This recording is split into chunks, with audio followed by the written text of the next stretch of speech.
Hey, everybody. That's right, man. Welcome back to the Bowfishing Buzz, brought to you by AMS Bowfishing and MegaMouth Bowfishing. Yep. Sponsored by Ndesigns, leatherwork and embroidery. Efficiency Bowfishing Lights by Outdoor Innovations USA. Some fantastic sponsors for the show. We are excited to be back up here. Episode 90, Matt. Wow. We are 10 away from 100. Ooh, 10 away from 100? Yes. Nice. Yes. If you would have told me that, I'm trying to think what year we started this, maybe 2019. 2019, was that our first year doing 6 years podcasts? ago. It could be, very well. 18, 19, somewhere around there.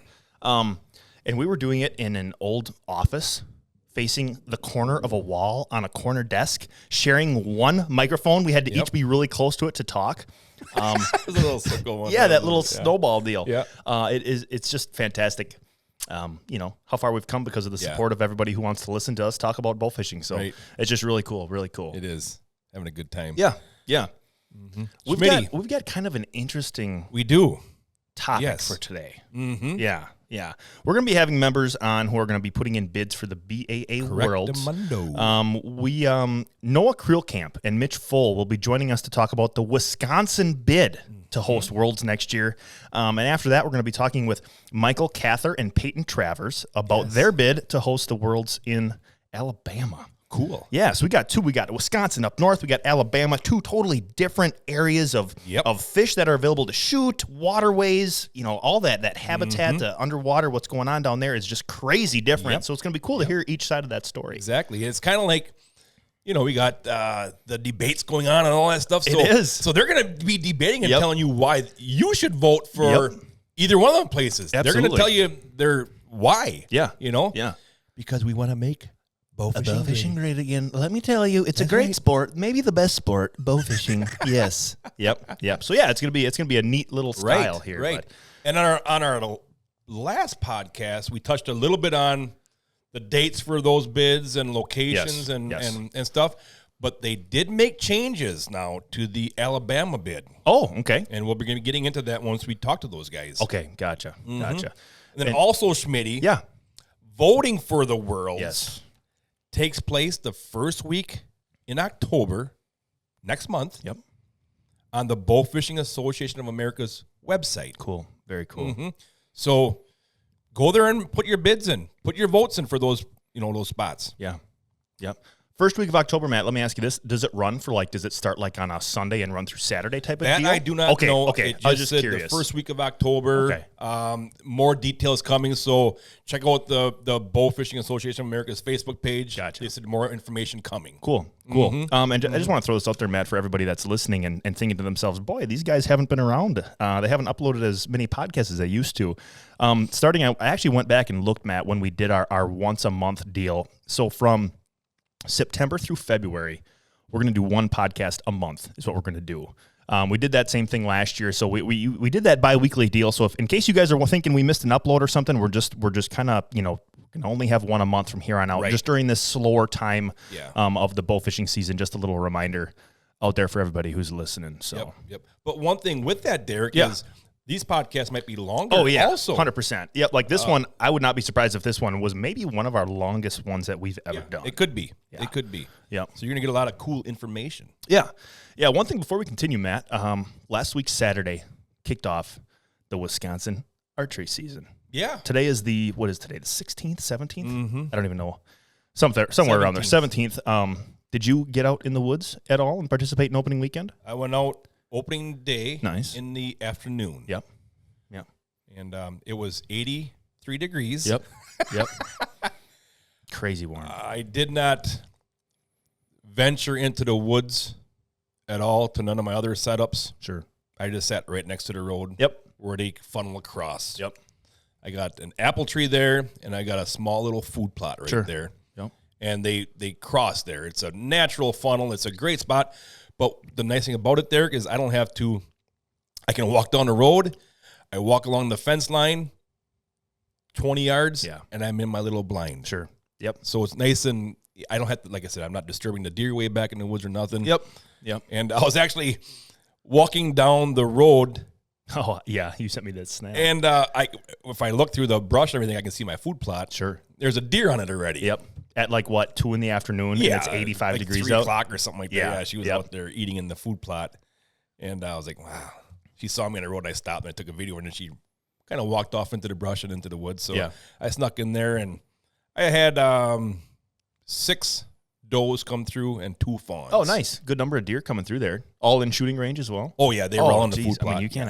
That's a solid sit. That's good. That's cool. And the cool thing I like about it is nothing smelt me. Nothing wetted me. In and out knew clean. I was there. I was out. That was it. It's like you were non-existent going in there to do that. So, yeah, that's cool. You get out at all? Yeah, I went out. I went out Saturday. Sat. Nothing really striking on camera. It's kind of a bigger area. It's a beautiful spot to sit early season, kind of before the beans turn completely yellow and turn over. Deer still like to hit. You're sitting on a bean field? Yep, I was down in the corner. We got a little food plot tucked away. And let me ask you this, Matt. It was a good sit. You know, I saw a lot of does and fawns, and I just wanted to see what was all coming out to that spot. It's kind of a hard spot to manage with cameras. But have you ever been absolutely scared out of your mind while you were in the woods? You ever have a situation where you just about poop your pants? No, not really. No? Okay. Well, I had that situation. I had that happen to me Saturday night. Did you have bubble gut? No. Oh. No. Something happened while I was in my blind that made me absolutely, I think I let out a little, I think that escaped my mouth, to be honest with you. What happened, Schmitty? I'm sitting there watching these does and fawns, just admiring the beauty. Beautiful sit. It was hot, so hot, but just a nice sit watching deer. And a fawn worked its way underneath my blind. My blind is maybe only 4 or 5 feet up off the ground. It's got aluminum legs on it to keep it, it's nice and lightweight, keeps it supported, keeps it up off the ground. And I can hear this fawn eating something underneath my blind. It's right underneath you. Yeah, like the plywood underneath my stand, underneath the blind. Like this fawn is probably like 2 or 3 inches away from the bottom of my boot. I can hear her like rustling against the blind. And then something happened. That fawn, I'm sitting there all quiet. All I hear is this fawn just munching away on whatever it's eating underneath me. And then all of a sudden, out of nowhere,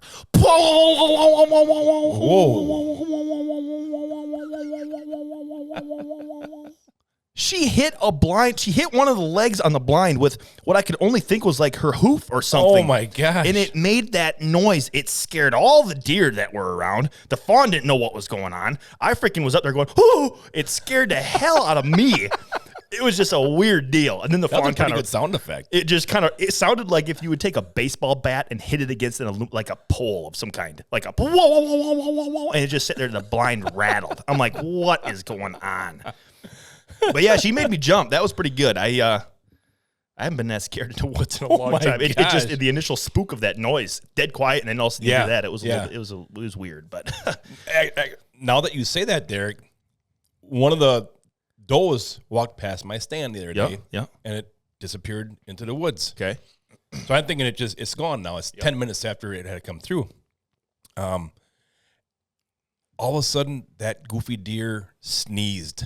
Like, they are sneezing early season. Like they sneeze 10, 15 yards away, and that made me flinch a little bit. Yep. And it was really loud. Yep. Like, what the heck? Yeah. And then it came back into the food plot and it did it again out there, sneezing and stuff. Did she even do like, how like when humans sneeze, exactly, like their head, we're like, achoo. Yes. It was it's like their ears flop a little bit when they do it. Yeah, it's weird. Early season, they seem to sneeze a whole lot more than any other time in the year. But so it's a fun time of year now, and I'm sure a lot of our listeners are sitting alongside trees, up in trees, and blinds. Yeah, absolutely. Seen some monster deer shot already. I know, even with this crazy weather. Media. Yep. You get them on an early season pattern like that, they'll stick to it. That's a good time of year to capitalize for sure. Some of the biggest deer that I've seen right now have been coming out of Kentucky. Oh, really? They had this giant 8. Oh, really? You know how the Buckmaster scoring system? Yep. They don't do spread. Okay. Yep. And if they go on the Buckmaster scoring system, it's the largest shot in the state of Kentucky. Oh my gosh! For an really? 8-pointer. Wow. Yeah. Well, that's cool. I didn't see that one. That's crazy. And then they also shot a giant non-typical down there. Some guy did too. Kentucky. It's huge. That's cool. Yeah. And they've got an early season too. I think their season starts early. A lot of guys get on velvet deer down there. Yeah. Yep. None of these two were not in velvet. They were already hard-horned hard-horned and stuff. But yeah, nice. a lot of nice deer. So good time to be out there, and it's just going to get better. And Oh, better. yeah, absolutely. Yeah. Mm-hmm. Before we move on, Schmitty, I got to give a big shout out to our little buddy, Brody Brossman. Oh, yes. Yes. Brody had some exciting big game bow fishing action here this last week. He was down in Florida with Central Florida Outfitters. Nice. And Brody put the AMS gear to work on 2 10-foot alligators. Oh, my, 2 of them? 2 of them. Holy cow. Yeah. Wow. Yeah. Mm-hmm. And Brody is 12 years old. Is he around that? I mean, he's youngin'. Right. He's out there killing big old gators. Yeah. That's awesome. Yep. So big shout out to our little buddy Brody. Yeah. Sticking a couple big gators with the big game gear that we make here at AMS. And getting them in the boat. And Yep.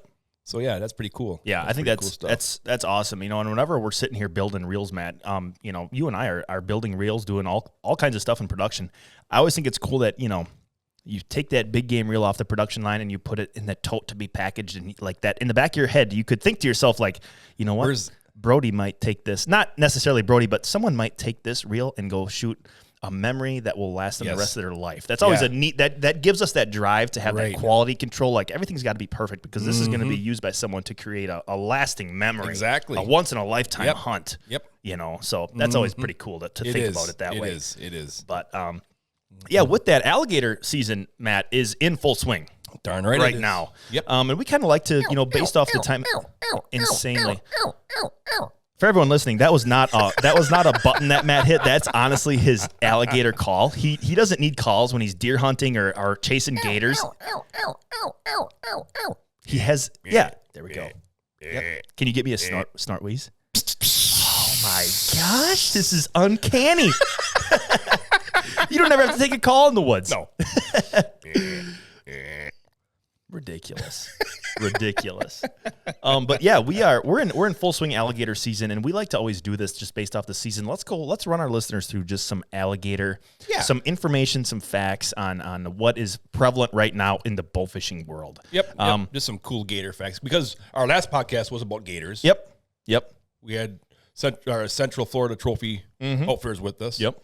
And so with gator season here, got some more facts for you. Yeah, let's dive in here. Alligators, Matt, can reach speeds of up to 20 miles an hour in the water. Holy moly. And up to 35 miles an hour on land in short bursts. Yes. That's insane. Could you imagine a car going 35 miles an hour and then imagine that could just be an alligator? Yeah. That's wild. Let's see here. Built for sprints, not marathons, they do tire quickly. Yes. In comparison, the average human can run between 6.5 to 8 miles an hour. That's insane. So as long as I run faster than D. Schmitty, I'm good to go. Yes. For a little bit. For a little bit. Yep. I think you and alligators are each built for bursts, not marathons. You got that right. How about this, Schmitty? Alligators have 5 toes on their front legs and 4 toes on their back I didn't legs. know that. Interesting. The 4 back toes are webbed, which helps the gators reach those top speeds in the water. Wow, interesting. Yeah. During their 65-day incubation period, temperature matters and whether a baby alligator emerges as a male or female. Really? Wow. Crazy. Temperatures of 31 degrees Celsius or below produce female alligators. Temperatures between 32 and 32.5 degrees Celsius produce 75% males. Wow. And temperatures above 32.5 degrees Celsius emerge mostly females. Holy cow. I didn't know that could be that specific on determining the sex of that gator. Unreal. Wow. The heat in that nest that they have. Oh, that's crazy. Yeah. That's neat. Mm-hmm. Alligators can go through 3,000 teeth in their lifetime. What? Because their bite is one of the most powerful on the planet, alligators wear down their teeth regularly. Oh. At any given time, alligators have about 76 to 80 teeth in their mouth. But as they ground down, they're replaced up to 50 times throughout their life. Scientists have discovered that small replacement teeth grow under each mature tooth and cycle continuously. Up to like 3,000 teeth. Yeah. Wow. You know, when you look at a gator, like right here, we have one on our table right here. Yep. You don't see those underneath the mature teeth. Right. You open the jaw of a shark, and he's got his main teeth, and then you can actually see the next ones that are going to flop right into that spot. Yep. Here you can't see that, so that's pretty crazy. Yeah. That they're just ready to to go like that as soon as one disappears. Wow. Just looking at this gator right here now, that's a lot of teeth. Just looking at it right now, there's more teeth there than I think even the average person would think that they have. I mean, they are stacked in there. Yeah, that's cool. It is. Baby alligators are extremely vulnerable to predation once newly hatched because they're only 6 to 8 inches long. Raccoons, bobcats, birds, snakes, large bass even, and other alligators often hunt for newly hatched alligators as part of their diets. So the mother will gently carry her newly hatched babies in her mouth to water nearby in order to protect them. Young alligators then stay with their mothers for up to 2 years. Interesting. That's long. That's longer than I thought. I wouldn't think 2 years. Right. She carries around in her mouth. Yeah. Yeah, that's cool. Yeah. Wow. The longest documented alligator was taken in 1890 from Louisiana. It measured 19 feet 2 inches. What? In Texas, the largest wild alligator harvested was a male measuring 14 feet 4 inches. Oh. In Florida, the longest alligator was 14 feet 3.5 inches. In South Carolina, the longest alligator measured 13 feet 6 inches. And in North Carolina, the longest was 11 feet. Georgia's longest alligator measured 14 feet 1 3/4 inches. Arkansas's longest gator measured 13 feet 11.5 inches. And in Alabama, the longest alligator harvested measured 15 feet 9 inches. That's, when you look at that, they're all really right there within each other, you know, except for the Louisiana freak monster down in Louisiana. Back more than 100 years ago, 130 years ago. Good Lord. That's wild. And I would not think, you know, I would think like the longest and whatever would be Florida and stuff like that. That's what I would think too. Yeah. Even Alabama, 15 that surprised feet. Me. That surprised me. Yep. Unreal. Yeah, that's a big old toothy critter right there. Unreal. For sure. Unreal. I tell you what, Matt, I think now it is time for... Can you feel the tension in the air right now? It's time for BAA Records. How about that? So it's time to read you some of these. Absolutely. Let's do it. How about this new BAA Idaho State and World Record? Congratulations to Clint Murray on his impressive 28-pound, 6.4-ounce butterfly carp. Wow. Tank. Nice work, Clint, man. That's cool. Clint is always on our Facebook page and making comments. He actually, Yep. I believe he won a hooligan bow that we gave away on our hit or misses a couple of years back. Oh, really? Okay. Gotcha. Very cool. Very cool. So, yeah, nice shooting there to Clint. Awesome. Congratulations to Logan Hildebrand on his BAA Tennessee State record. You always do this to me. Matt is in charge. Matt does the notes here, and he always manages to to slide one of these in there. So let me restart here. Congrats to Logan Hildebrand on his BAA Tennessee State record, Goldfish. It came in at 1 pound, 14.4 ounces. Nice goldfish to Logan. Nice. How about Jeremy Fisher on his BAA Ohio State record, Big Head. Oh, my. This massive fish weighed in at an even 93 pounds. Wow. Have you seen a picture of that fish? I have not seen a picture of that fish. On the BA's Facebook page. We're going to have to take a peek at that. Holy cow. Yeah. 93 pounds. What a tank. Woo. Good Lord. Wow. Good Lord. Wow. Nice shooting here to Tyler Gebbin on his BAA Michigan State record Quillback Carp Sucker, weighing in at 7 pounds, 11.2 ounces. Nice. Congratulations to all the new BAA record holders. Way to be out there and way to get fish. That's the only way you're going to get one. If you're out in the water, shooting fish. Yep. Get out there, see what you can do. You never know when you're going to roll up on that next state, world, BAA record. You just don't know. I tell you what, Matt, we're going to dive deeper into this podcast, get to the meat and potatoes of this, but let's take a quick commercial break. We'll be right back. Are you looking to elevate your bowfishing brand with stunning design solutions? Look no further than Ndesigns. Their team of talented designers is dedicated to bringing your vision to life. Whether it's t-shirts, hats, leather products, eye-catching logos, to captivating boat wraps, they have you covered. Plus, with their commitment to excellence and attention to detail, you can trust that your project is in good hands. Don't settle for ordinary.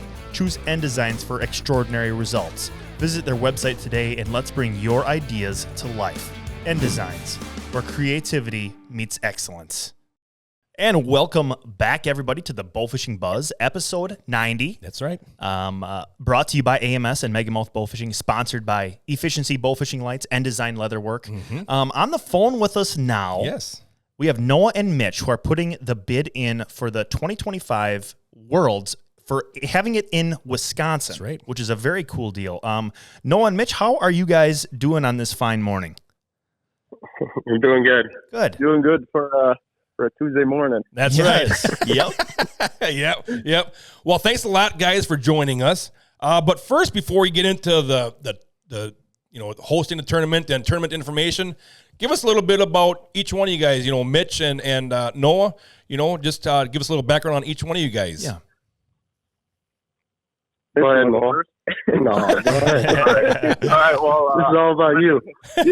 My name is Bill Camp. I've been bowfishing since, I believe, 2017. So it's coming up on almost, 8 years. I kind of got into tournaments around that time also. I was shooting with radioactive bowfishing for the longest time. We That's right. did all the WBA tournaments. We did a few world tournaments. We did pretty good in the WBA circuits and kind of worked our way up. And then team changes come along, and I know Brandon Cole very well through the board, and he ended up asking if I wanted to be the vice president starting back in 2022. So I was nominated for that. So I've been vice president for the WBA for 2 years, going on 3. Awesome. And and I'm still shooting tournaments, still enjoying it. Did pretty well this year in the WBA circuit, but I think it's a great time just seeing everybody there. Absolutely. That's cool. I can remember Noah shooting in tournaments years ago and seeing that lime green radioactive boat coming at the tournaments and stuff. Yep. That big old green boat, you're hard to miss. Yes. That's cool. And Mitch, how about you? Oh, well, I guess I'm Mitch Bowl. I've been bowfishing since, I think, 2016 now. Okay. I moved to Wisconsin probably 4 or 5 years ago. Been a little more active. Always lived on the Mississippi River. Been a little more active in the WBA club the last couple of years. And shot AMS a few times. Yep. Done all right there, I guess. Yeah.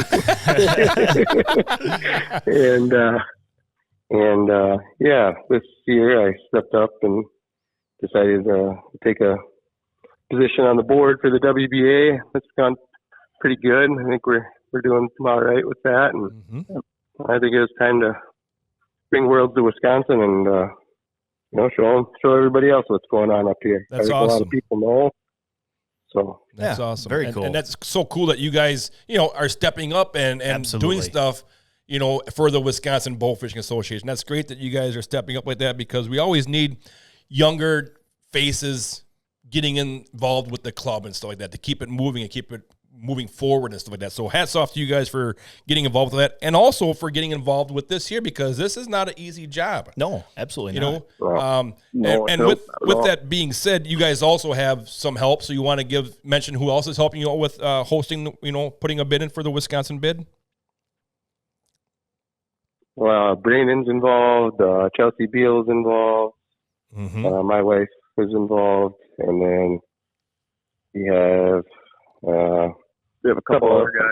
There's a couple other guys. Sure. The Martin brothers are involved a little bit, and Jesse Hintz. Yep. We have a group chat going with input from quite a few guys or whatever, and then I think mostly I don't know. I don't want to discredit anybody or anything, but none of it's been mostly just the WBA officers that have been doing the bid stuff and stuff like that so far. Sure. But we've been asking everybody for input and things like that.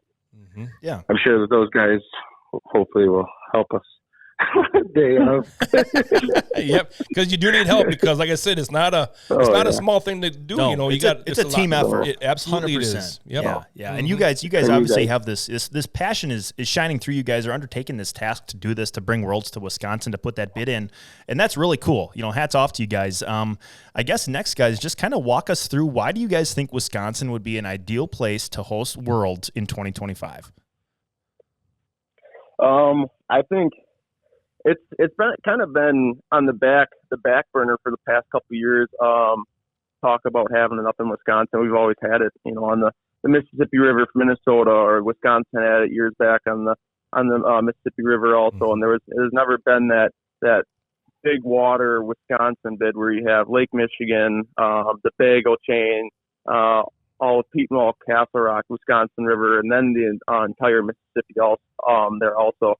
So I think that's going to be a big draw because, as you guys know, big water, big fish. Wisconsin has big fish. We have quite a few big records up here, all the way from your buffalo carp, your commons, quillback, grass carp, your gar, dogfish. We have some very big dogfish up here. Yep. I mean, you name it. I mean, of course, we don't have the alligator gar that everybody wants to shoot here in their lifetime, but I think we compete very well with big fish around the nation. No, there's no doubt about that, you guys, because you know, when we do host the Big 20 here, we moved it here to Wisconsin in 2015, I believe. Yep. And you know, the size of some of these commons that come in are just mind-boggling, you know? Absolutely. And I hear it when I go to other states and even on social media and stuff, where you guys are holding up your fish that are coming through the weigh-ins, and people are just like, wow, you guys got some big carp up there, you know? So yes, definitely some big carp.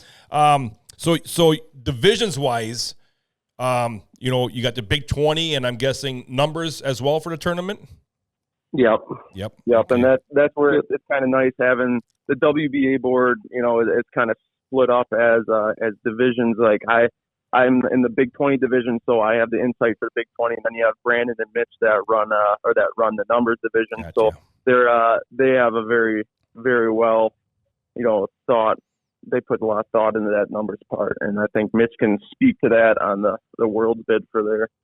Yeah, I think you definitely can't leave numbers out of the conversation for this one. Right. No. Everyone knows that big numbers can get put up here. It's happened before. What kind of fish, Mitch, what kind of fish can those number shooters expect to be targeting when they come up here to Wisconsin? Well, I can't let all the secrets out, but no, I think drum and suckers and things of that nature, dogfish, you know, some gar, but I think a lot of it's going to be drum, suckers, and quillback, quilly, things like that. So. Don't get me wrong, you can pull some big numbers out with some commons too, but I don't think your number shooters are going to be targeting those 15, 20-pound commons on the road. Right. Yep. I guess if you want to do the work, you're more than welcome to it. Yep. That would be a lot of work, and you know, kind of like what you guys said here. You've got the Mississippi River pools 3 through 11, the Winnebago chain, Lake Michigan, Wisconsin River, Castle Rock Lake, Petenwell Lake, Lake Wisconsin. Do you guys have an idea of like where those headquarters would be if it were to be in Wisconsin? Yeah, we have a couple places. I think when we put the world's bid in, we had to have two spots picked out, and we have the Waiwega Fairgrounds where Justin Wilkie would host his tournament. That's a very open spot. There's grandstands, sheltered grandstands. So if it's raining, you know, weigh-in morning, people don't have to sit in the rain for their weighing fish in. And then there's quite a few nice buildings there. And then we've also been in contact with the Marshfield Fairground. So we kind of mapped out. I did some legwork and looking to see how far distances from one border to the other border from Marshfield and Waiwega. And they pretty much match out pretty well. Okay. We didn't want to go so far south where you're running 3.5 hours up to Green Bay or up to the top end of Mississippi or vice versa. So, but those are very central areas, and there's heavily populated areas in that place. There's hotels, restaurants. And I think a lot of guys, they pick which place they want to scout one of their big main ones, and that's the area they stay in. But as the tournament gets closer, they'll move closer to the registration area, and there'll be a lot of hotels and restaurants and everything for them. Right. Yeah. Yep. Nice. And both of those locations are relatively really close to be able to get on the interstate pretty quickly as well. Zip right on there and get on your way. Yep. Yeah. Correct. Yep. So and that's why we kind of did that too, because we want to give everybody that fair chance to get out and have the fair chance getting there before dark and everything. Right. And they're not so populated to where you're having to go through stop and go lights like crazy downtown in a bigger city and stuff like that. They're pretty rural cities right there, so that's also a really nice thing, and big areas as well to let everybody park their trucks and boats and walk around and talk to one another and see each other's boats and to mingle and mangle and stuff like that. So those are some good spots. Yeah, absolutely. Absolutely. I've got down here, guys, I've got a date of June 7th. You just want to walk us through what day of the week is that, and why did you pick that day? It's a Saturday, right? Yep. You thinking any could there possibly be any spawning or anything like that going on or anything like that? I think it gives you. I think that date. I mean, if you look historically, the AMS has been hosted that date before, right around that area. There's been some considerable weights and things like that put up. Yep. Yeah, I think you could definitely still see some fish that haven't spawned yet. It's going to depend on what the weather does. Yep. How it cooperates. Right. If it's cooler or hotter, you're going to have to be able to shift to that. But right. being that we have water all the way in the south, all the way to the north, you should be able to find something there. Exactly. I would think. So you guys putting up any side pots, wild card fish? You got any stuff like that? Information to get out? Yeah, I think we're going to end up doing your typical. You got your big fish side pot. We'll have probably a wild card side pot. We do those with the WBA where you pick a fish. Usually it's a quillback dogfish, gar, or something like that. So we'll probably have biggest gar because if on the Mississippi you can shoot some pretty big gar. Yep. We have those big dogfish here in Wisconsin, so I don't think it's out of the picture to have multiple side pots. We ran the Average Joe side pots this year in the state shoot, and that worked out very well, and we kind of like that idea from your tournament, Matt, and it gives that middle team we didn't do super good this year, this tournament, but we're going to go back and just give it a shot anyways. And you never know, your Average Joe, you could come home with a nice trip somewhere, or you could end up, getting a good chunk of money. Right. Absolutely. Yeah, definitely. Cool little side pot to always have for somebody that finishes in the middle of the pack. Oh yeah, for sure. Yeah. Wants to bring you back to weigh-ins because you could get something pretty cool. Right. Yep. Correct. Cool. Yep. So you guys said that this was kind of like it's been on the back burner. Did you guys do that for a reason of trying to get everything kind of lined up and stuff like that there, or it was just the time to do it, or were you? I think it was just we've talked. A lot of people have talked about it. I've talked about it with a lot of people. It's been mentioned quite a few times, and I don't know, just no one ever really brought it to the table. I think it was 2 or 3 years ago. We had a group chat going with the Martin boys, and everybody. We had plans all drawn up, and it turned out we were just too busy for it to happen that next year, and that's why I kind of got put in the back burner. And I think it was brought up earlier this year, and that's when the group chat that we have going was made, and here we are. That's cool. That's cool. Yep, that's awesome. So, did we talk about the tournament hours yet? What you guys are looking at doing as far as tournament hours, and when you're planning on releasing them, and when do they have to be back to the weigh-ins and stuff like that? What are those hours like, guys? 6 p.m. to 8 a.m. Okay. Is the plan. Gotcha. All right. Gives you a couple hours before dark, a couple hours after.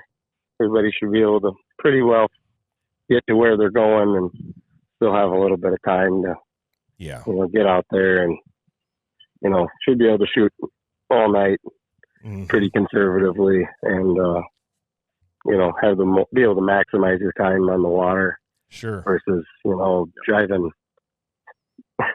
you know, 5 hours after 8 o'clock doesn't really pan I out think too great. and I think most of your spots your furthest spots most likely going to be, 2.5. If you want to drive that 2.5, 3 hours away. I've definitely driven that for your tournament, Matt. So Yep. Oh yeah. it's not out there, but that's pretty much.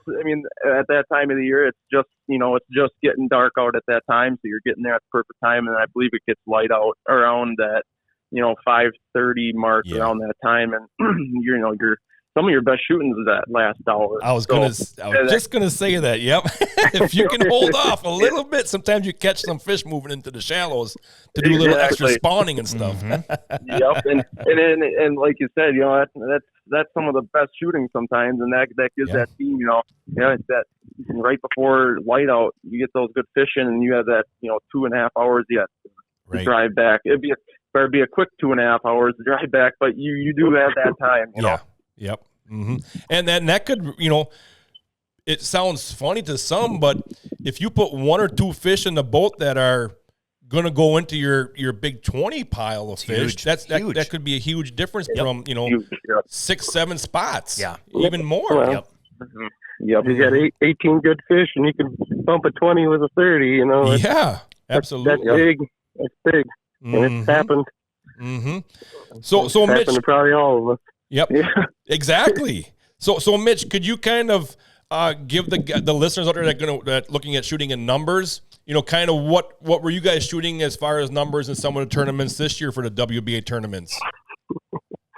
This year was a little skewed. We had a couple not great showings with high water and stuff like that. So hopefully that doesn't happen again. I think being able to have the whole, not the whole state, but more area opened up will help with that a ton. Mm-hmm. I think the state shoot, Maverick brought in over 700. Wow. Second place was 450. Yeah. Right in that area. So, and I think with it being Worlds and what I've heard for numbers in 2019, which was right around the same time. If the river sets up like it did in 2019, you'll get a bunch of rain 2 days before. I've heard some pretty good numbers. Sure. Guys thinking into that 600, 700, 800 range if it's right. I don't know. Absolutely. That's awesome. And that weather can happen anywhere, right. Any tournament. It just always plays into that. But like you said, Mitch, if we have good weather and a stable weather pattern, stuff like that there, you can look in that 600 to 800 area for numbers. Yeah. Mm-hmm. Yeah. Well, I think all of us, at least here, no one else, people listening not from Wisconsin don't know that, but I think all of us here know that's probably pretty reasonable. Yeah. Yep. Mm-hmm. Yeah, so. Mm-hmm. And you kind of said, no, we got some big fish in Wisconsin. You can see your big 20s with 30-pound averages. Yeah. If you hit it just right, some teams come back with 30-pound averages. So that's pretty awesome. Mm-hmm. Yeah, it's exciting. It's if you haven't gotten those fish, but there'll be some competition, that's for sure. If you're on fish, you won't be the only one that's on fish. That's the thing about Wisconsin, but especially with the big bodies of water. If you're on the Bago chain, you'll be competing against guys on Bago, but there's definitely big fish on Green Bay, and there's those big fish on the Mississippi River too that will come back and kick your butt if you're not looking. Mm-hmm. Got that right. I don't think you can really count, especially on the Big 20 side. I don't think you can really count most of any of the water out. Right. No, not at all. Just depending on how it's going to be. All of it's pretty good water. It's all water we've all shot before, I'm sure. Yep. And I think that's where your strategy comes in. You got to kind of judge water temps, and if you get rain, which body of water is going to be a good one. If you got rain, you don't have as much rain. I think that's where some strategy comes into play too. Right. Yeah. I think a lot of guys could, if it were to be in Wisconsin, I think a lot of guys who mainly shoot, down south further, I think that they could come up here to shoot and be like, holy cow. Oh, yeah. I've always thought that Wisconsin kind of flies under the radar a little bit, big fish wise. I think it could open the eyes to a lot of guys being like, holy cow, this state holds some big tank fish. It could be really cool for just making Wisconsin a little bit more known in the bowfishing community. Yeah. Yep. Right. Yep. Another thing that I hear from people that come to the Big 20 is, man, it's beautiful here. Yeah. You know, you get down on the Mississippi River, you got bluffs and rolling country, and you get up here to the Midwest, more flat, and then the variations in the Wisconsin is so cool. And that's one thing that I hear a lot of people say, you know, is, wow, that's beautiful here. I didn't think Wisconsin was this pretty. You know, you got the big hardwoods and farms and stuff. You can't beat Green Bay on a flat, calm night either. That is a cool sight to see. Yeah. When you get up on that area, and it can be really, really pretty cool to see. And deep, clear water. Yeah. Sometimes you're looking at them southern states don't get that like that. Yeah. Sometimes you're looking at those nice glass night, and it's 10 feet deep, and you see all the way to the bottom. You know. Right. I think that's quite a few lakes, and that we have set up. You know, the Bagel chain can get super clear. Green Bay can be super clear. You know, I think a lot of those lakes or those deep water shooters, they'll like that 100% for sure. Absolutely. Yeah. And that June 7th date too, I'm going to knock on wood here. Just, I would hate for something to happen, but the weather during that time of year. Don't do it. Don't do it. It's usually just so beautiful. You've you've got those warmer days, those crisp, cooler nights. I mean, it just from a comfortability standpoint shooting, it could be just a fantastic evening on the water, you know? Mm-hmm. Yes. Yep. Absolutely. Yeah, definitely. Yep. So, I think we'll wrap up the Big 20 bid for Wisconsin with Noah and Mitch here. Yep. And bidding is the first week of October. Is that correct, fellas? I believe so. I believe so, yeah. All right. And that's coming up on the Bowfishing Association of America's website. Yeah. You go there and cast your vote. Cast your votes. Yep. So we've got the boys from Wisconsin, and thank you guys very much for joining us here today on the Bowfishing Buzz and explaining your Wisconsin bid and some of the locations and all the good stuff that comes with tournament shooting. And thanks for stepping up and putting in this bid also, you guys. Thanks for having us on. Yeah, we appreciate it, and we look forward to seeing everybody up here if we get the bid. All right. Awesome. Definitely. Thanks, guys. Appreciate you guys taking the call. Thanks. Appreciate it. All right. Take care, fellas. Yep, you too. Yep. Thanks. Bye. Bye-bye. All right, Matt. We've got the Wisconsin bid there. They just kind of gave their presentation for why they think Wisconsin would be a great spot. Obviously, Noah and Mitch they've been doing this a long time, and like we said, hats off for them for undertaking this. From a personal perspective that putting a tournament on is a lot of work. It is a lot of work to get done. There's a lot that goes into that. So just shout out to their whole team that they talked there. That's very cool. And I tell you what, I think we're going to give Michael a call here for that Alabama bid. Michael's also going to be on with Peyton, and we're going to see what their standpoint is on having it down in Alabama. That's right. Efficiency Bowfishing Lights by Outdoor Innovations USA. A color tone adjustable and dimmable light with a unique patented reflector design that puts more light where you need it. Efficiency Bowfishing Lights offer 3 different models: the 65-watt single-color economy light, the 65-watt Efficiency V2 tricolor dimmable light for maximum efficiency and versatility, and the 130-watt Efficiency Maximus, designed to be an all-out beast of a bowfishing light. Efficiency, designed and built by bowfishermen for bowfishermen. Check them out at OutdoorInnovationsUSA.com. All right, Matt, now on the phone, we have Michael Cather and Peyton Travers. Mm-hmm. They are representing the Alabama bid for the 2025 Worlds. Michael, Peyton, how are you guys doing on this beautiful morning? Doing good. How are y'all? Good. I'm doing great. Awesome. Good deal. Awesome. Well, thank you guys so much for joining us here on the Bowfishing Buzz, episode 90. Mm-hmm.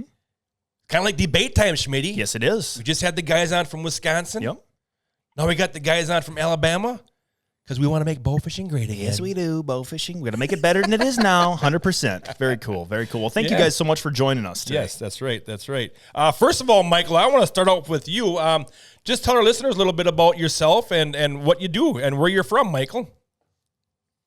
Okay, yeah, I'm from Warrior, Alabama. It's a little bit north of Birmingham. It's a more central area. I've been bow fishing for about 16 years now. Nice. Awesome. Started back in I started back in 2008 in college. It's my freshman year. A buddy said, "Hey, you want to go shoot some fish with a bow?" And I thought it was crazy. And here we are, 16 years, and I'm still going strong. Awesome. Got my own boat probably about 4 years ago, and Before then, I was just tagging along, but Yep. it's a lot of fun. And here recently, I've actually developed the Sector Bowfishing app, so I am the owner and developer of it as well. Oh, very cool. So that has kind of actually got me more like intertwined in the bowfishing community, and that's kind of what's got me really wanting to put on the Worlds, or put in a bid for the Worlds. Sure. Absolutely. For our listeners, Michael, what were you just talking about? Yeah. What is that? The Sector Bowfishing app is a red zone app that allows users and tournaments to locate the red zones in an easier way, and you can click on them. You can get information. It'll tell you what tournament is going on. It also will show you refugees. It's just it's an all-in-one app to help out the bowfishing community. Really cool. That's really cool. And you can open that right up on Google. Is that correct, Michael? Or is this a separate app? Yeah. Okay. It is a separate app. Gotcha. It is a separate app. Gotcha. Okay. All right. Cool. Cool. And Peyton, why don't you give us a little information about yourself as well? Yes, sir. I'm from Priceville, Alabama. It's a small town close to Huntsville. I started bow fishing about 7 years ago. I had a buddy from high school ask me if I wanted to go out and shoot some fish from a little ditch. And kind of like Michael, I thought, it's kind of crazy, but it sounds fun. So I went out there and did that. And I spent all the money I had saved up. I was in high school at that time, the next day, and went and bought a bow. And so I've just been hooked ever since from then, and it's just grown into what it is now for me. That's awesome. That's awesome. You hear that type of story yeah. from everybody. You know, a buddy showed me, I thought it was crazy, and now here we are 10 years later, and we're all just as addicted as we possibly can. The old bowfishing bug came out and it bit us pulled them hard. into the water. Yep. Well, cool, guys. You got a little bit of background on you. What we're going to do next here, you guys are on here. You're going to be pitching that Alabama bid. Just tell our listeners why you guys think Alabama should be the spot for the 2025 Worlds Tournament. Mm-hmm. Okay, I guess I'll start off. Sure. Well, first off, the tournament's going to be a Friday night tournament. Interesting. In comparison to all the normal Saturday night, and this way, it'll allow our bow fishermen time to get back home and relax before going back to work Monday. And also, a big thing I hate about Saturday tournaments is the amount of boat traffic that you have on the lakes and everything. So having a Friday night tournament will allow more fish to be seen, and I just think it's all around better night to have a tournament. Mm-hmm. It's also going to be hosted in Decatur, Alabama, which is it's north up by Huntsville. So it's right there in the center. It's in the middle of all the Tennessee River, so that'll allow people to, if they want to go fish that river, they can go fish it. And date-wise, I mentioned something in our previous podcast when I saw your original flyer, and I believe it was August is when the date was for, but I think that you might have changed that now, didn't you? Yeah, we've actually changed a couple things. And y'all are going to be the first ones to hear it because we haven't released it yet. Oh, we got some big news coming. Breaking news. Wow.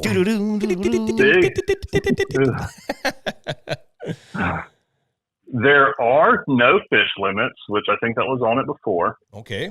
The date did get changed, and there's no boundaries. Wow. Wow. When I say no boundaries, so basically I started thinking this is a world championship bow fishing. Okay. There doesn't need to be any type of boundaries. There doesn't need to be any type of fish limits. It's going to be the best of the best. So, and when I say that, I also had on there freshwater only. That is being eliminated. So if you want to go down to the Gulf. Oh, wow. If you want to go, if you want to go down to the Gulf and you say, hey, I want to go shoot some stingrays, go for it. Wow. And then if you have a big dog in there that says, hey, I'm going to go shoot a shark. Oh, go for it. Goodness. Wow. Weigh-in is going to be awesome. Holy moly. Exactly. So this way, it's like maybe if we have a weigh-in where people are bringing in stingrays, sharks, even gator gar. There's people down in Louisiana. out in Mississippi that'll target gator gar. Well, they can bring in gator gar. Okay. Then you got your Kentucky boys. You know, Mm-hmm. a lot of people don't like to mess with those Kentucky boys. Ah, the old big heads. Yeah. The old big head guys. So this way, we're pretty much allowing, hey, if you're good at shooting fish in your spot, then go get them for us. Gotcha. Okay. And that's kind of where we are with it right now. Okay. Very cool. interesting. Yeah. And are you still looking at that now? Is date wise? I see it's July 25th on the little flyer. Is that still there, or is that? Yeah, the July 25th. That is still correct. We are still going to do the 5 p.m. to 10 a.m. So we're allowing 17 hours. So that allows you to, like, say if you wanted to drive, down to the Gulf, or you want to drive up to Kentucky, wherever you want to go, we're going to give time. Gotcha. But, what if there's somebody that wants to fish, Gunnersville or Pickwick, and so as soon as they get to the lake, you can start fishing. There isn't going to be hey, you can start shooting at 7 p.m. You can launch in Decatur and go to Wheeler and start fishing in 30 minutes. Right. So you can have a lot of fishing. A lot of time on the water that way. Oh, yes. Yes. Yes. Mm-hmm. That's very cool. Michael, let me just add this in there from a perspective of all the reasons that you laid out for that Friday night tournament thing. That would not surprise me at all. Say you guys get that bid, you hold it on a Friday night. That would not surprise me at all if bigger tournaments down the road kind of adopted that same layout. There is a lot of benefits to having that on a Friday night. That's interesting that you guys are bringing that to the table for your bid. That's very cool. Yeah, I'm hoping so, because I know every time I fish a Saturday night tournament, I'm completely dead come Sunday. Yeah. And on Monday, I tell my boss, hey, don't be asking a lot for me today. It's going to take me at least till Wednesday before I can start working again. Right. And one thing that you always hear also when you're out scouting for fish, and then comes tournament day, and then the weigh-ins are done on Sunday mornings. Everybody's like, man, the fish sure were up good on Friday night, and all our fish left last night. Yep. Exactly. That's sometimes why I don't even go scouting, because it's like every fish I see on Friday is gone on the tournament. Right. So Peyton, I'm sorry. Go ahead if you got something, Michael. No, I was just going to say, I think Peyton's going to go over some of the species and stuff that I think people could be bringing in. Yep. Go ahead, Peyton. Let us know what species we got that people can expect when they come down there. So kind of like what Michael said, it's open to anything. Whatever you're good at, go target it, whether it's going to be grass carp. We have a bunch of grass carp in this area, and they do get pretty large down here. Same with buffalo. You can go to Gunnersville or Chickamauga and shoot some good buffalo still. But only that, from there, you still have your freshwater and saltwater drum if you want to go down south and hunt those. You're going to have your alligator gar too, which, that's going to be a big ticket item for people. You can shoot 100-pound alligator gar on the Mississippi River. Mm-hmm. But still, Hawk's going to come back with the big heads. People know that wins a lot of tournaments, so we're not going to eliminate that. You're going to be able to fish those, and you're going to have plenty of time to do it. Interesting. It's pretty much going to be open to anything. Sure. The only thing that's going to be a little bit different than what most tournaments are down here is we're also allowing catfish. So if you know somewhere you can go find some big catfish, go get them. Gotcha. Very cool. Let me ask you guys this. You guys are putting this bid in here for the 2025 Worlds. What made you guys decide to put that bid in now? Have you guys been thinking about it for a couple of years, or was it kind of a spur of the moment type of deal? We talked about it for the past couple months, but it's just something we really wanted to do, just to bring the spotlight to Alabama and just show people why this is a good state to fish in, and why even the surrounding states is good to fish in. There's just a lot of water here for you to cover, and I just think it'd be a great experience for everybody. Wow. Yeah, very cool. Getting back to the fish species, of course, you've got your big 20 shooters, and then you're also going to have your number shooters. What kind of species can your number shooter expect to be shooting? Here in Wisconsin, we've got your suckers and your drum and your quillback and stuff like that there. What kind of numbers guys kind of expect for shooting guys down there? You can still shoot suckers down here. You can get guard. I think the main thing will be shad, really. Okay. There's abundance of shad. So, you can go out and shoot hundreds of shad at night if you can hit them. Sure. But it more than likely will be between guard and shad what will win that. Okay. Gotcha. Yeah, a lot of people bring in little small gar in a numbers Yep. tournament. I don't ever fish numbers tournament just because obviously I'm not that good and I can't shoot that many. So, Why do you think I they don't always mess shoot with the big numbers. 20 tournaments? That's right. I see these people bringing back over 1,000 fish, and I'm like, damn, I'm good if I get like 70 fish tonight. Yeah, that's just Can't crazy. shoot That's mind blowing. 1,000.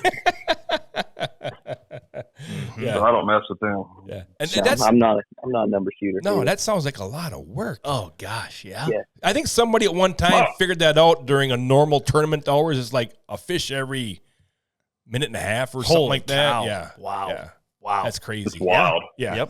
Yep. So, are you guys thinking about any like big fish side pots? Have you guys thought anything about that at all? We have. We're definitely going to do a freshwater big fish, and we're also going to do a saltwater Oh, big fish. okay, So the smart. two, and saltwater, brackish water. As long as you can't come back with a big head and say you shot it in the Gulf. There's going to be a little bit of Yep. common sense there, but yes, we will do a freshwater big fish and a saltwater big fish. Gotcha. Cool. Very Cool. interesting. Yep. Split them up. I remember years ago, back 2010, 2008, and stuff like that. There, you always heard of Huntsville, Gunnersville, Alabama. I believe that a lot of tournaments have been held on there, and I've gone down there a couple times, and maybe you guys can just help me out with this here. Some giant grass carp, and I've gone down there looking for those giant grass carp, and I think I saw one grass carp when I was down there, but I don't, I was down there for one night of bow fishing. Right. Is it going to take a lot of scouting, to find a lot of fish down there, or is it, you think, with the general area that you have where they can go pretty much anywhere, you think it'll be pretty little bit more easy, I want to say, on the teams? I think it'll depend what you want to target. I mean, if Yes. you want to target alligator gar, you're going to need to be on the Mississippi, or big heads, you're going to need to at least be on the Cumberland. But if you just want to scout buffalo, then Gunnersville will be great for that. There's not really much of a grass carp population on Gunnersville anymore. Mhm. They're still there somewhat, but not near what it used to be. Okay. Yep. Yeah, Yep. but which y'all all know, bow fishing has grown drastically Yes. over the last 10 years. Right. So, to your point of going on Gunnersville back in 2008, I remember going out there and we could shoot 10 to 20 40-pound fish every single night. Wow. You that's just can't. crazy. You can't do that anymore. It's Wow. it's a rare breed of seeing big fish like that. They're there. You Mhm. just got to know what you're doing. Wow. It's primarily back- buffaloes, too. Yeah. Yep. Yeah, they're still there, but with all the guides going out, I mean, you can't go to that lake. Any night that you go to that lake, you will see somebody bow fishing out there. Isn't that crazy? Isn't that crazy? It's just nuts how it's just blown up, I can remember competing in the Campbell's Challenge down there in Chickamauga, or not Chickamauga, Lake Nickajack is where it was headquartered out of. And Chucky Bellamore and Brian Hughes came back the second day of weigh-ins with the 84-pound grassy. Oh my gosh. And that came out of Gunnersville. I was like, are you kidding me? It looked like a wood ticket. It was so tight, like if you touched it, it would pop. Wow. But man, what a big fish, It's a monster. I think Brian Hughes actually Yes. has the state record. It's Right. a 92-pound grass carp. Oh, good God. Wow. Yep, I'll never forget that when I It's came insane. back in there, and that's it's a freakish looking fish, you know. Yeah. Alien looking. It is. almost. It's alien. And the face is so tiny. Yeah. Yep. The And then it shoulders just, just and then blow the up. stomach and just goes huge. But it was Yep. just crazy. Yep. The big fish down there in Gunnersville. Cool area down I there. would probably miss that fish. Oh man. Mhm. So you guys kind of explained, the takeoff time and stuff like that there. And you explained why you were doing that to allow teams to travel a distance away from you, which is really cool, which is a great idea. As far as your headquarters goes, kind of give us the listeners if you guys do get the bid and they're coming there, like where the headquarters going to be. Are they going to be close to interstates? You got any motels close by, restaurants, gas yeah. stations, and stuff like that? Yeah. Okay. Exactly. So it's going to be in Decatur. It's right on. It's going to be at Ingalls Harbor. It's right on the Wheeler, so it's Okay. right there. on the lake. You'll be able to see the river from our headquarters. Okay. 65, Interstate 65 is probably, I don't know, 5 minutes away from there. So it's real close. It's real close up to, I think that's about the only interstate right there, north to south. You have to go down to Birmingham to get other interstates, and you go straight north to go up to Nashville. You can,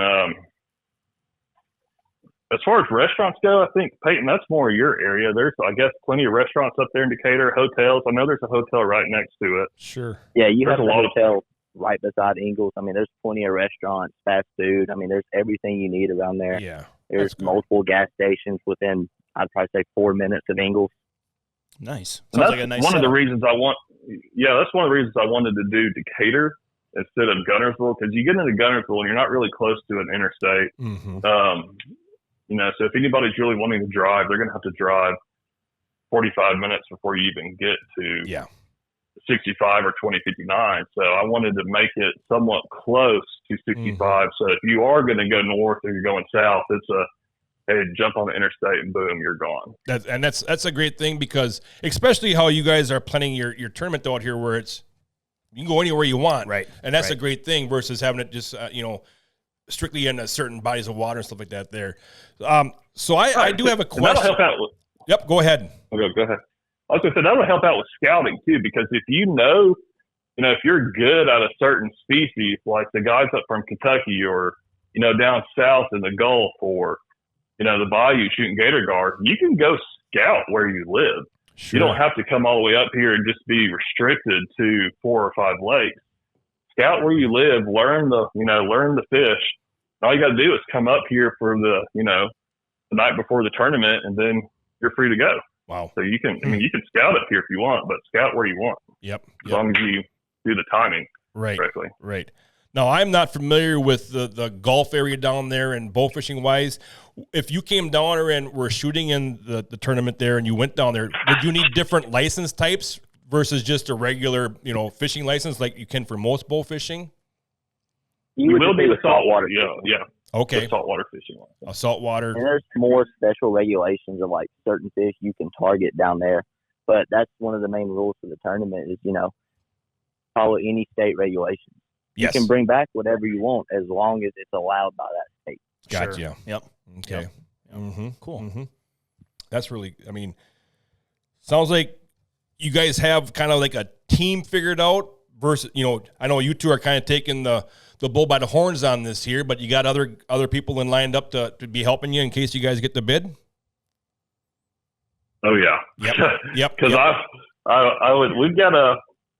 we've got a bunch of friends that are going to help us out. I think our old ladies are going to help us out too if we get the bid as well, just with, just organizing. Women are a lot better at organizing stuff than we are. So, so they'll definitely help us out. And I think my brother-in-law said he'd come up and help. So we've got a whole handful of people. And I've been talking to, Justin and Christina from the BAA, just kind of getting my ducks in a row of everything I need to have and what could possibly happen. So they've been very helpful. And yes, we've got a lot of people lined up, ready to go, just waiting for the first week of October to see. I don't want to go too crazy because I don't want to, hey, Wisconsin is a very great place to fish. So if it goes up there, kudos to Wisconsin, but we'll see. Yeah. It sounds like you guys definitely have your ducks in a row. I mean, everything that we've asked you can tell that it's very well thought out. You guys have obviously put a lot of time and effort into this bid, and that's really cool, guys. Yes. Yep. Absolutely. And I appreciate that. And voting begins first week of October on the Bowfishing Association of America's website. Yep. So if you want to put your vote in, first week of October. Yep. And we're talking to Michael Cather and Peyton Travers with the Alabama bid. Yeah, absolutely. Absolutely. Yeah. You guys got a lot going for you there. I really appreciate you guys giving us a call and just kind of giving us the lowdown on why you guys think it should be in Alabama. Absolutely. Awesome. Well, I appreciate y'all calling and talking to us. Absolutely. Definitely. And if you guys have anything else that you'd like to add, about your bid and stuff or any information, you can go ahead and add that if you'd like to as well. Peyton, you got anything you want to say? I don't, if you do. Hey, I just say we're going to have a good time down here, and we'd appreciate y'all's vote to come fish the Southern Draw Bowfishing Tournament. All right. Well, there you got it. Michael Cather and Peyton Travers with the Alabama bid. Thanks a lot for joining us today, guys. We appreciate it. Yeah, thanks, good luck guys. with your bid. Yeah. Thank you. Thank you. Thank y'all. You bet. Bye-bye. Bye. Well, there you have it, Matt. Yep. We've got Wisconsin. We've got Alabama. Interesting that Wisconsin just played Alabama, actually, this past weekend. We don't need to talk about that too much. I just thought of that while we were talking about that. But, yeah, I think that's really cool. I like that we have them both on the same podcast, instead of splitting that up. We've got both of them. You can hear the pros for each side and kind of make that vote depending on what style of bowfishing, what area of bowfishing you kind of want to pursue there. But I think we gave the listeners a very good baseline of what to expect from each of those bids. Absolutely. It's going to be cool. Like I said, vote. I think you have to be a member to vote. Okay. You have to be a paid member to vote. And, and need information right there. Yeah, absolutely. Absolutely. Wish both of the representatives for each bid best of luck in that. And absolutely. I know wherever it goes, it's going to be well done. I got a feeling. Yeah. By talking to the two representatives there. But really cool. Yeah. So that kind of wraps up that portion of the podcast, guys. We're getting down to the end here. I got a question for you. Okay, let's hear it. Is a mascot for Alabama a elephant? Yeah, I think it is an elephant.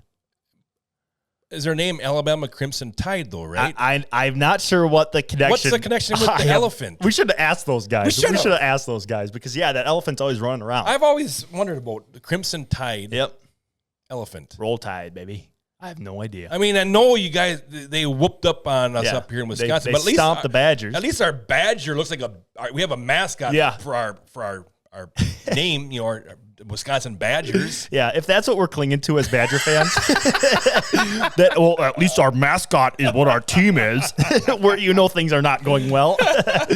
Oh, yeah. But I tell you what, I'm looking over at Matt's little stack of papers there. He has one more sheet of paper than I do. Matt, you got something else you want to add here at the end of the podcast? Aha! I forgot about this. Get ready for fish that you wish. All right, Schmitty. This fish comes to us out of the state that was once covered by sea and was home to three-toed horses, saber-toothed cats, and giant pig-like animals. It also has more miles of shoreline than the state of Florida. The 40th state to join a union in 1889. I'm talking South Dakota. Ooh. This fish measured 36 inches long and had a girth of 21.25 inches and was shot November 14th, 2020 by Kyle Manning. This BAA world record Chinook salmon weighed in at 17.44 pounds. The reason I bring that up, Schmitty. Okay, yes. Right now. Yeah. You can go to Carbon TV. Aha! Yes, sir. That's right. And check out our latest episode, Slammin' Salmon. Out Salmon. in South Dakota. Yep. Just uploaded last week. Sunday. 2 days ago. Yeah. Fresh, hot off the press. Shooting Chinook salmon with my awesome. bow and arrow, baby. That's a nice connection there. That's cool. That's cool. Yeah. Yep. Mm-hmm. And that is a fish you wish you shot. Awesome. A big old Chinook there. Very cool. Yeah. Very cool. Yeah. Before we wrap it up, Schmitty, we've got I know last year we talked about it, but we got our AMS Bowfishing Ninja Fantasy Football going on right now. Yep, we do. Just finished up with week 2. We do. You know what, Matt? I'm going to add a little something in here. Okay? If our dedicated listeners remember us talking last year, I may have accidentally jinxed Matt's quarterback, big time, Joe Burrow. I may have been playing him that week and said, "Man, if Joe Burrow got hurt tonight, that sure would be well. That would do me very good." And that night, lo and behold, he breaks his. He hurt his wrist. Yep, and he was out for like the rest of the year. Well, this past week, I had karma circle back on me because I added Tua Tagovailoa from the Dolphins last week Thursday. I thought he was going to have a big night against the Bills on Thursday Night Football. Lo and behold, Tua, God bless him, got concussed pretty bad. Yeah. So I got that comes full circle. So that was and kind you're of a also stinker. your first pick in the draft was Christian McCaffrey. Yep. Who is on IR. Yeah. Yep. My first pick is on IR. Yeah, Puka. Yep. And now you've got Pikachu on IR too now. Yeah. Pacheco. He just broke his leg, his fibula. Yeah. Tough sledding here. And tough my other sledding. big stud receiver, A.J. Brown, is out. Yeah, he was out. You know what we should do, Matt? If any of you guys listening have a good idea for what the last place person should have to do in the Bowfishing Ninjas Fantasy Football, feel free to comment it on a Facebook post or send us an email or send us a direct message. We would totally be willing to listen to any people that have a good idea for what the loser should have to do. 100%. I'm in third right now. You're in third. I am in sixth place. We got a big everyone's 1-1 in that middle section there. And I'm just wondering what it's going to feel like to win it back to back years. It's going to be interesting to see how this all wraps up at the end. Wingnut. Oh, yeah. But, it's fun. It's fun stuff. Yep. Fun stuff. Schmitty, I got a new outro. Oh, I haven't heard this yet. Whoa. When I start back in the boat, come on. I'm not there to fish. Why do we have to I'm there to bowfish. Oh, yeah. I hate how That's catchy what it I'm is. doing. I'm there to bowfish. I bowfish to the east. Oh, that's right, everybody. We hope you enjoyed episode 90 here on the Bowfishing Buzz. The best. Brought to you by AMS Bowfishing and MegaMouth Bowfishing as well. Sponsored by Ndesigns Leatherwork and Embroidery. Efficiency Bowfishing Lights by Outdoor Innovations USA. Fantastic podcast here. Yes. Yep. Thank you to Noah Creelcamp, Mitch Foll, Michael Cather, Peyton Travers for joining us today. Just before the sun came up. Oh, this song is so catchy, Schmitty. Have you ever bowfished while the carp was All right, so from all of us here at AMS Bowfishing, we wish you the best of luck. And remember, aim low. Think big. Thanks for listening, guys. A BAA world champ? I didn't think so. Well, let me ask you this, D. Schmitty. Have you ever shot a fish over 25 pounds?